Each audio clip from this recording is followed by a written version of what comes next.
Good morning, traders. I'm looking at a SPY chart and I'm getting ready to day trade. Time is 8:46 a.m.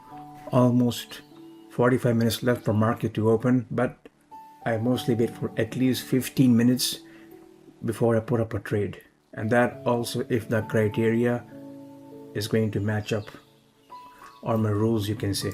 So this is a daily bar right now. Here, if you look at this candlestick here, SPY is gapping up at 766.61, somewhere here. It's still in a downtrend. It could be a dead cat bounce and then might come down. So I plan to, and there is a gap here. You see this area? There is a gap which needs to be filled. So I'm more biased towards playing the downside on SPY. Now what I see here on SPY is that if I'm going to convert this, I'm going to just take this thing out for now. Just ignore this for now. I'm going to switch it to a 30-minute. And if you see here, this is like a trend line. It's gapping up here. It might kiss this line. And if it comes around this area, I'm going to look for a short on SPY. But it might take half an hour. It might take 1 hour.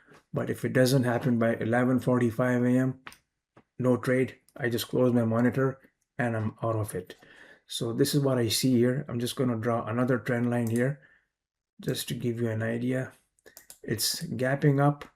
It might come down, come up here, but my idea is to look for a short setup. And this is the main resistance also here. This is one of the resistance I'm looking at.